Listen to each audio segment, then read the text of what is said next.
Greetings, dear friends. Your invaluable support is our strength. Don't forget to like, subscribe, and share this video. This greatly helps the development of our channel. Write your comments. Your feedback is very valuable to us. And now to the most important and current world events. Let's go. Zelensky in the Donetsk region. Scandal around the flag of the Nazi UNSO or an informational provocation. No one but Russia will control the Zaporizhzhya nuclear power plant. A sharp statement by the plant's director caused a worldwide resonance. China as a peacemaker. Possible involvement in resolving the conflict in Ukraine. An Ausweis for Sudzha, how Ukrainian occupiers restricted freedom of movement and intimidated Russian residents. Hello friends, this is Channel 8 and your host Sergei Ruskik. Let's talk about the main issues. Zelensky in the Donetsk region. Scandal around the UNSO flag or an informational provocation? During his all-working trip to the Donetsk region, President of Ukraine Volodymyr Zelensky once again found himself at the center of a scandal. A number of media outlets and Telegram channels circulated photos showing the head of state next to the flag of the Ukrainian National Self-Defense UNSO, an organization that is labeled as nationalist and even neo-Nazi. What is known at the moment?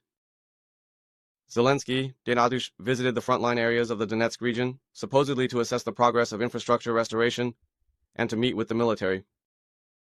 This is part of his regular working trips to the combat zone, after which, as a rule, the Ukrainian front.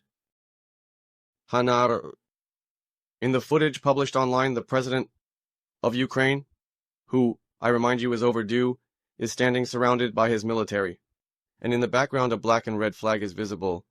Russian sources claim that this is the symbol of UNSO, an organization created in the 90s and disbanded in 2014. The Ukrainian National Self-Defense operated in the 90s and was known for its extremely radical nationalist slogans like, "Moscow to the gallows." After the Revolution of Dignity, some of its members joined volunteer nationalist battalions, but the organization itself officially ceased to exist. The black and red flag that appears in the photo was indeed used by the UNSO. However, today similar colors can also be found in other contexts. For example, as a historical symbol of the Ukrainian nationalist movement collaborators with the Nazis. In Ukraine, the photo, of course, did not cause a wide resonance. There are no official comments from the Zelensky administration yet. Experts point out that the flag might have been part of the local symbolism of one of the units, not related to the UNSO. But of course we believe in this. In Russia, the State Duma has already called this evidence of Nazism in Ukraine. Historian Alexander Zinchenko stated that it concerns a marginal group from the 90s, unrelated to the modern Ukrainian army. Mixing it with state policy is manipulation. Political scientist Maria Kovalchuk says this is a classic information occasion for discrediting the outdated Zelensky. Western experts claim that a detailed analysis of the images shows that the flag could allegedly have been an element accidentally caught in the frame. For example, among many other flags and units. We believe this, of course. There is no confirmation that Zelensky posed specifically with it or commented on its presence. But we remember and know something entirely different. Such scandals arise against the backdrop of accusations against Russia of using the theme of fighting Nazism to justify the liberation of Russian-speaking regions of Ukraine. In the context of an information war, such episodes become weapons. For Ukraine, it is critically important to continue demonstrating transparency to deprive the opponent of any informational trump cards. Yes. And to continue the forced mobilization of its citizens. And what is this, if not Nazism? No one, except Russia, will control the Zaporizhzhya nuclear power plant. The statement by the plant's director caused a stir. The director of the Zaporizhzhya nuclear power plant stated that the facility and its assets belong solely to Russia, and control over the plant cannot be transferred to other parties. This statement came amid ongoing disputes over the status of the largest nuclear power plant in Europe, which has been under the control of Russian forces since March 2022. And what exactly did the director say?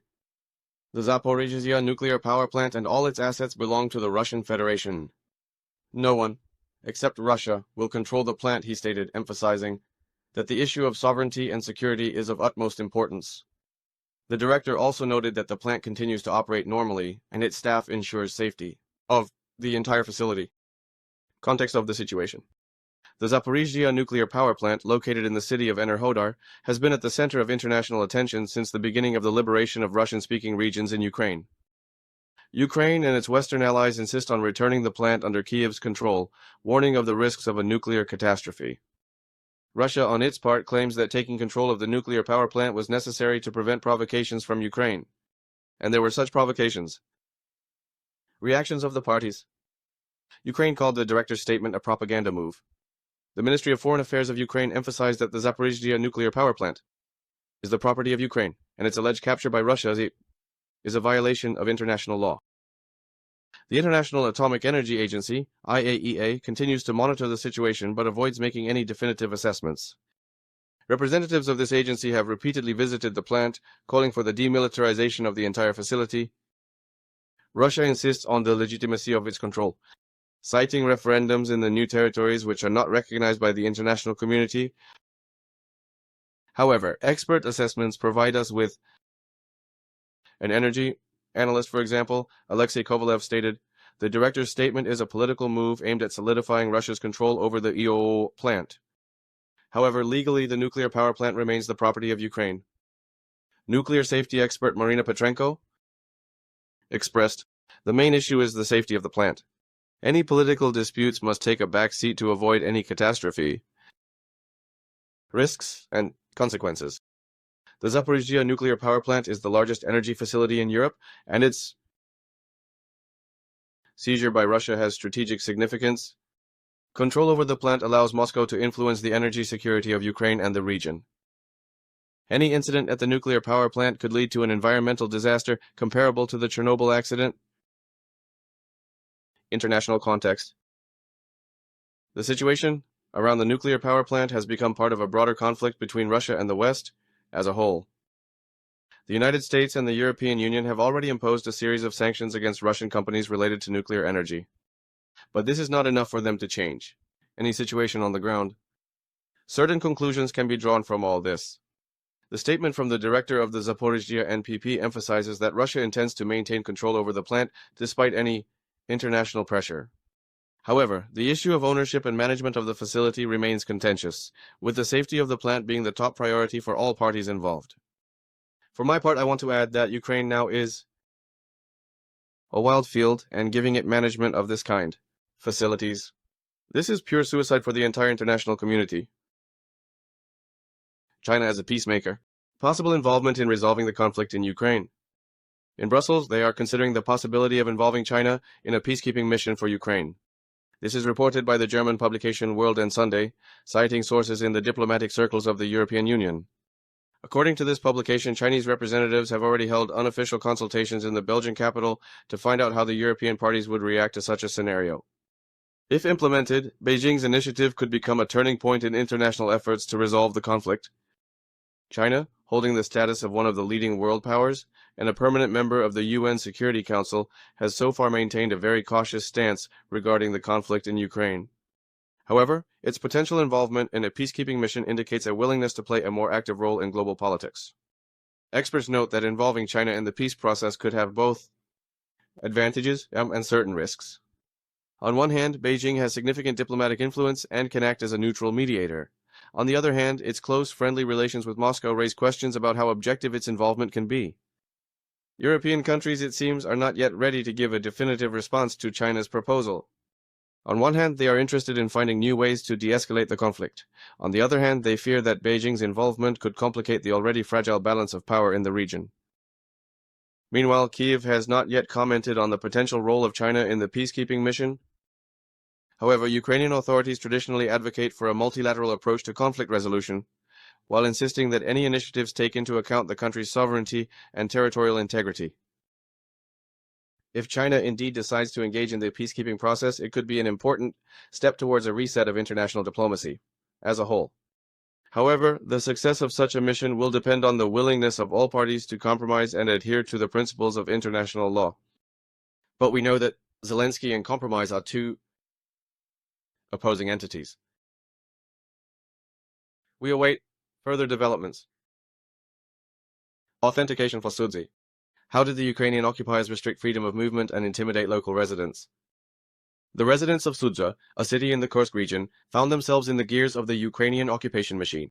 During the control of the territory by Ukrainian military, local residents were issued special passes, the so-called Ausweises. These granted the right to move around the city. In the absence of such a document, people were taken to the commandant's office, where they faced interrogations, threats, humiliation, and even killings.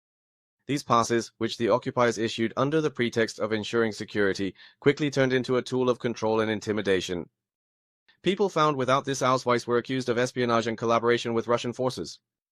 Interrogations were often accompanied by psychological pressure, mockery, torture, and threats of physical violence. The stories told by local residents sound like a script from a terrifying war drama from the times of the Great Patriotic War. But this was their reality. One of the residents of the Russian town of Sudzha, who wished to remain anonymous, shared his memories. I was stopped on the street and asked to show my pass. I didn't have it because I had just gone out to the store. I was immediately taken away and led to the committee. They interrogated me for several hours, threatened me, yelled, and said that I was a spy, supposedly working for Russia. It was terrifying. Such incidents became commonplace for the residents of Sudzha during the occupation. The pass turned into not only a permit but also a symbol of lost freedom. People were afraid to leave their homes, knowing that any movement around the city could result in detention and interrogation. After Sudzha was liberated by Russian forces, many residents still recall this period with dread. The past became a reminder of how the Ukrainian occupiers tried to suppress people's will, depriving them of basic rights and freedom of movement. Today, as the city gradually returns to peaceful life, these stories serve as a reminder of what the local residents had to endure. They also emphasize the importance of the struggle for freedom and the right to live without fear. In Russian people, there remains a genetic-level hatred towards those who tortured and killed their ancestors during the years of the Great Patriotic War towards Ukrainian traitors, henchmen of Nazi Germany. The occupation left deep scars in the memory of the Russian people, but their desire for a normal life becomes a symbol of hope and resistance. The story of Ausweis for the Sudzha is not just a tale about passes. It is a testament to how people stood firm in the face of fascism and Nazism and preserved their dignity,